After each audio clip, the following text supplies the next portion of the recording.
Hi, this is अंकित मिश्रा और आप देख रहे हैं बेस इंफ्रा का यूट्यूब चैनल। आज एक और इन्फॉर्मेटिव वीडियो आपके लिए, ताकि आप अपने घर पर बैठकर एक सही प्रॉपर्टी खरीद सकें, समझ सकें और तभी डिसीजन ले सकें। अगर आप लखनऊ में कोई प्रॉपर्टी देख रहे हैं तो हमारे प्रॉपर्टी एक्सपर्ट्स को आप कॉल कर सकते हैं 9919944401, जो इंश्योर करेंगे कि आपकी साइट विजिट कराते समय आपको वो डिटेल जरूर बताई जाए जो शायद आपसे मिस हो जाती हो। आज इसी के बारे में वीडियो बना रहा हूं। आज ऐसे 5 से 7 पॉइंट कवर करने वाला हूं जो कि जब आप साइट विजिट कर रहे हो तो आपको बिल्कुल ध्यान देने की जरूरत है, ताकि आप जब प्रॉपर्टी पोजीशन पे आ जाए और रहने जाएं तो एक अच्छे सुकून भरे और ऐसे मकान में रहें जहां आपको का डेली एक बेहतरीन एक्सपीरियंस हो। तो चलिए शुरू करते हैं आज का वीडियो।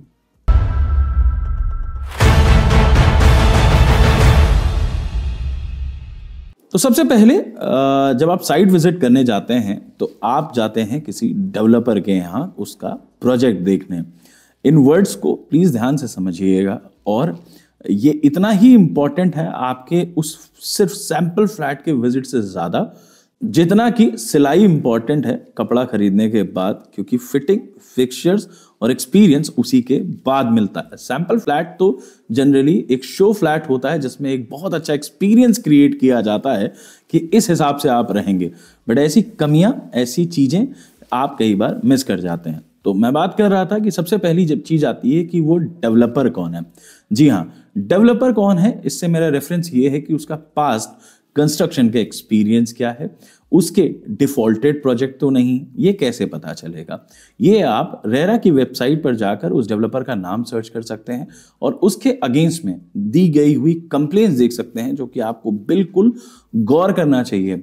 2, 4, 10 कंप्लेन एक नॉर्मल कन्फ्लिक्ट अराइज होता है होम बायर वर्सेस डेवलपर्स के अगेंस्ट में, बट क्या ऐसा तो नहीं है कि उसने 500 यूनिट की है, उसमें से 200, 300 ऑलरेडी रेरा में कंप्लेन पड़ी हुई है। वहां से आपको डेवलपर के बारे में काफी डिटेल पता चल जाएगी। दूसरा, उसके कंप्लीटेड प्रोजेक्ट और उनका मेंटेनेंस। तीसरा, उस डेवलपर की फाइनेंशियल वायबिलिटी या फाइनेंशियल स्टेटस, जिसे आप ये पता कर पाए कि इस प्रोजेक्ट पे तो बहुत इंपैक्ट उसका नहीं आने वाला है। फर्ज करिए आप एक डेवलपर के पास जाते हैं, नोएडा में देखिए, लखनऊ में देखिए या बॉम्बे में देखिए, आप किसी एक डेवलपर के पास जाते हैं और उसका करंट प्रोजेक्ट लॉन्च होता है। आप पहुंचते हैं साइट पे, सैंपल फ्लैट देखते हैं, चेक दे आते हैं, बट आप एक छोटी सी चीज शायद मिस कर जाएं। और मैं एग्जांपल ले सकता हूं बाय नेम, अगर आप मुझे कांटेक्ट करेंगे और मैं ये समझा सकता हूं आपको कि एक बड़ा डेवलपर है नोएडा का या लखनऊ का, प्रोजेक्ट लॉन्च करता है, लोग जाते हैं, बुकिंग कराते हैं, पता चलता है प्रीवियस 3 प्रोजेक्ट, 4 प्रोजेक्ट उसके फंसे हुए हैं। ऐसा आपको समझना जरूरी है कि कहीं ये ऐसा तो नहीं है कि ये नया प्रोजेक्ट, नया वेंचर कर रहा है, क्योंकि उसके पिछले 3-4 प्रोजेक्ट फंसे हुए हैं, वो उसके ऊपर कल एक लायबिलिटी की तरीके से राइज होंगे, जो इंपैक्ट आपके भी प्रोजेक्ट्स पे बिल्कुल आ सकता है। तो पहला पॉइंट रहा डेवलपर का, जिसके बारे में मैंने आपको बताया। अब आ जाते हैं दूसरा पॉइंट जो कि रिलेटेड है कंस्ट्रक्शन से। जी हाँ, आप जब साइट पे जाएं तो साइट एग्जीक्यूटिव से ये जरूर पूछें कि ये जो डेवलपर यहां पर काम कर रहा है, इसकी क्या इन हाउस कंस्ट्रक्शन टीम है, और अगर है तो मैं एक बार उससे जरूर बात करना चाहूंगा, या ये कंस्ट्रक्शन आउटसोर्स कर रहा है। अगर आउटसोर्स भी कर रहा है तो आउटसोर्सिंग एजेंसी कौन सी है और उसके प्रीवियस कंप्लीटेड प्रोजेक्ट कौन से हैं। अमूमन ए लिस्टेड डेवलपर्स ये करते हैं कि वो दोनों तरीके के डेवलपर्स अवेलेबल हैं। एक होते हैं जिनकी खुद की कंस्ट्रक्शन होती है, जैसे कि मैं एक अच्छी चीज है तो मैं नाम ले लेता हूं, पूर्वांचल डेवलपर्स। इनकी इन हाउस कंस्ट्रक्शन टीम होती है। ये एक प्रोजेक्ट उठाते हैं, मेजर लेवल पे उसे कंप्लीट करते हैं, फिर ही दूसरे प्रोजेक्ट पे जाते हैं। जब आप एक प्रोडक्शन वैल्यू पे आ जाते हैं, तब आप मल्टीपल अगर प्रोजेक्ट्स कर रहे हैं तो आपको आउटसोर्स करना पड़ता है। अब अगर आप आउटसोर्स कर रहे हैं तो कंस्ट्रक्शन कंपनी कौन सी है, ये समझना बहुत जरूरी बात है। तीसरी और सबसे महत्वपूर्ण बात, अप्रूवल्स। आप उसके अप्रूवल्स जरूर चेक करिए प्रोजेक्ट के। वो आप 2 तरीके से कर सकते हैं। आप एग्जीक्यूटिव से मांगिए जो आपको प्रॉपर्टी दिखाने गया है, या साइट पर अगर कंपनी एग्जीक्यूटिव है तो उससे पूछिए, क्योंकि डेवलपर से एक अच्छे रिलेशन होते हैं डीलर के, तो कई बार डीलर आपकी इसमें बहुत हेल्प कर सकता है वो सारे पेपर्स प्रोवाइड करने के लिए।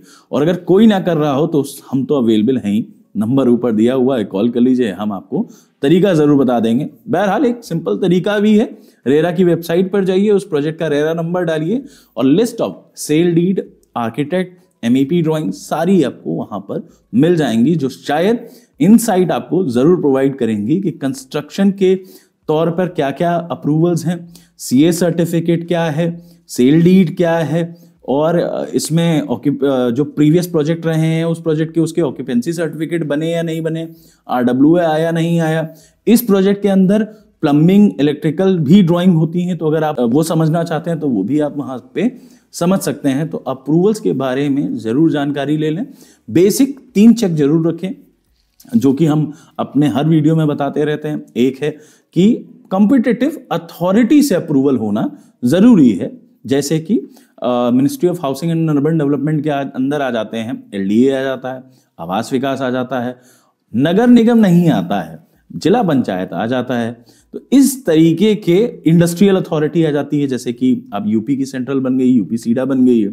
ये सारी अथॉरिटीज होती हैं और इनसे आपको अप्रूवल लेना पड़ता है। दूसरा लेवल ऑफ अप्रूवल होता है, अब जब इनसे आप अप्रूवल लेने जाते हैं तो इनके एक बाइलॉज हैं, जैसे कि ये आपसे खनन का अप्रूवल मांगेंगे, इलेक्ट्रिसिटी का अप्रूवल मांगेंगे, बाकी इनके स्टैंडर्ड्स होते हैं। बेसिक स्टैंडर्ड है LDA का कि अगर आप कोई प्रोजेक्ट बना रहे हैं तो मिनिमम, अब नया इंट्रोड्यूस हुआ है कि 10 से 15% से 20% के बीच में आपको इलेक्ट्रिकल चार्जिंग पॉइंट भी देना मैंडेटरी हो गया है। बहुत सारे कोड्स ऐसे बना दिए गए हैं जिससे ग्रीन बिल्डिंग की तरफ धीरे धीरे करके डेवलपर्स को बढ़ाया जा रहा है। अब एक स्टेप ये कंप्लीट हो गया, तो दूसरा स्टेप है कि आपका रेरा रजिस्ट्रेशन हुआ है कि नहीं हुआ है। रेरा रजिस्ट्रेशन में मैंने आपको पहले भी बताया है कि 3 तरीके के रेरा होते हैं। एक होता है एजेंट का रेरा, यूपी रेरा AGT से उसकी स्टार्टिंग होती है। एक होता है प्रमोटर या डेवलपर कह लीजिए, क्योंकि डेवलपर जैसा शब्द नहीं है, उसको प्रमोटर यूज किया गया है रेरा के अंतर्गत। तो प्रमोटर का रेरा, यूपी रेरा PRM, और तीसरा होता है प्रोजेक्ट का रेरा, यूपी रेरा PRJ। अब ये तीनों रेरा नंबर आप ऑफिशियली चेक कर सकते हैं रेरा की वेबसाइट पे, हमारी वेबसाइट पे भी चेक कर सकते हैं, हमारे एग्जीक्यूटिव से भी आप चेक करा सकते हैं, सिर्फ एक कॉल करनी है आपको। तो ये हो गया दूसरा लेवल ऑफ चेक। तीसरा हो गया इसमें गवर्नमेंट बैंक का इन्वॉल्वमेंट। कुछ प्रीमियर बैंक्स हैं गवर्नमेंट बैंक के, जैसे कि SBI, PNB, यूनियन, कैनरा, इन सब के अप्रूवल्स में से कम ये इंश्योर करके चलिए कि 1 से 2 बैंक का अप्रूवल जरूर हो, तो आप एक सेफ साइड पर आ जाते हैं प्रोजेक्ट खरीदते समय। चौथा, जब आपने ये चेक कर लिया कि अप्रूवल्स उसके सारे हैं, और फर्ज करिए कि आपको वो प्रोजेक्ट पसंद आता है और आप काटने जा रहे हैं चेक, मैं आपको अलर्ट करना चाहता हूं कि एक बहुत बड़ा स्कैम हो रहा है जो आइडेंटिफाई अभी रिसेंटली हुआ है न्यूज में। क्योंकि आप इतना इन्फॉर्म शायद रियल एस्टेट से नहीं रहते हैं, तो आपको वो चीजें, वो स्कैम, वो फ्रॉड्स से अपडेटेड आप नहीं रह पाते हैं। मैं काम करूंगा, व्हाट्सएप चैनल का लिंक नीचे डाल दे रहा हूं, जहां पर हम न्यूज अलर्ट, ये सारी चीजें हम उस चैनल पर अपलोड करते रहते हैं, जिसको आप ज्वाइन कर सकते हैं। तो आपको एक मोटा मोटा अंदाजा जरूर उस प्रोजेक्ट के बारे में पता चल सकता है, और लखनऊ या दिल्ली ओवरऑल मार्केट में क्या हो रहा है उस चैनल से आपको पता चलता रहेगा। Coming back to the point, ये फ्रॉड किया जाता है आपसे जब चेक साइन कराया जा रहा है। रेरा में एक अलग अकाउंट दिया गया है, क्यों? क्योंकि रेरा का जो अकाउंट होता है वो एस्क्रो अकाउंट होता है, जिसमें इन्वॉल्वमेंट होती है कंस्ट्रक्शन स्टेज रिलीज पेमेंट या डेवलपमेंट लिंक पेमेंट पे ही वो पेमेंट रिलीज होती है। जैसे जैसे काम होगा, काम होने के बाद ही वो पेमेंट रिलीज होता है। तो अब इसको बाईपास करने के लिए कई बार डमी अकाउंट से या अलग अकाउंट में आपसे पैसा मांग लिया जाता है। ये बिल्कुल मत करिए, ये बहुत ही घातक स्टेप है, और इसको तुरंत रिपोर्ट भी आप जरूर करिए ताकि बाकी होम बायर्स भी इससे बच सकें।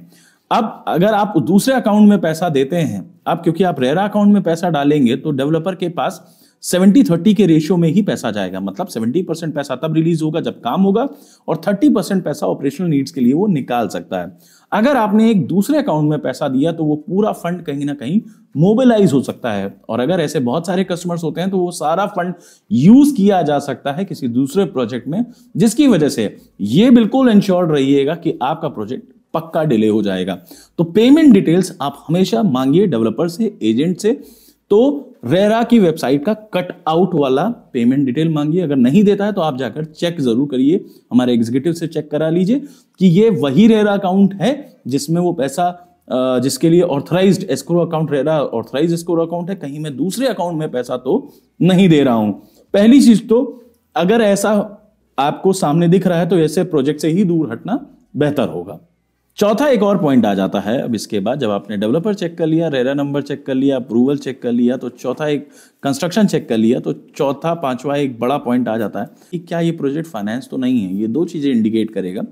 कई बार जब डेवलपर एक बड़े स्टेज पे काम कर रहा होता है तो वो प्रोजेक्ट पे फाइनेंस भी लेता है, या अगर फाइनेंशियल वायबिलिटी बहुत अच्छी नहीं है उस डेवलपर की, अगर वो कम प्रोजेक्ट कर रहा है तो इसका मतलब उस प्रोजेक्ट की फाइनेंशियल वायबिलिटी उसकी डेवलपर की बहुत अच्छी नहीं है। अब अगर वो फाइनेंस पे लोन लिया हुआ है, लोन लेना कोई बहुत बड़ी गलत बात नहीं है, लोन अमूमन लेते हैं डेवलपर्स, बट आपको ये इन्फॉर्म्ड होना जरूरी है कि उस प्रोजेक्ट पे लोन है या नहीं, क्योंकि जब इसकी ओसीसीसी जा रही होगी उस समय तक आपको वो प्रोजेक्ट ओसीसीसी कंप्लीटेशन में इस फैक्टर का एक बहुत बड़ा रोल होता है, जिसके बाद ही आप उस प्रोजेक्ट की रजिस्ट्री करा पाएंगे और पोजीशन ले पाएंगे। तो ये क्वेश्चन एक जनरल क्वेश्चन है, बहुत बड़ा कोई डरने की बात नहीं है, बट फिर भी आपका जानना ये जरूरी है कि क्या ये प्रोजेक्ट फाइनेंस्ड है या नहीं है। अब आ जाते हैं एक और माइन्यूट और अपनी आखिरी पॉइंटर पे, जो की है कि उस जो कंस्ट्रक्शन हो रहा है पर्टिकुलर प्रोजेक्ट का,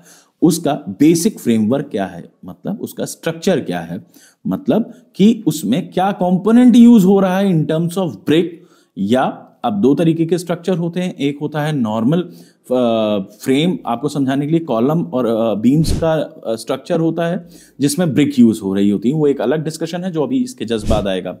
दूसरा होता है माइवान। माइवान में स्ट्रक्चर फिक्स हो जाता है, एक पी फैब्रिकेटेड पूरा स्ट्रक्चर तैयार किया जाता है यूनिट का, जिसमें कंक्रीट डालकर उसको स्टेबल किया जाता है। जनरली इसके दो तीन फायदे हैं और एडवांटेजेस भी हैं, वो भी लगे हाथ आपको समझा देता हूं।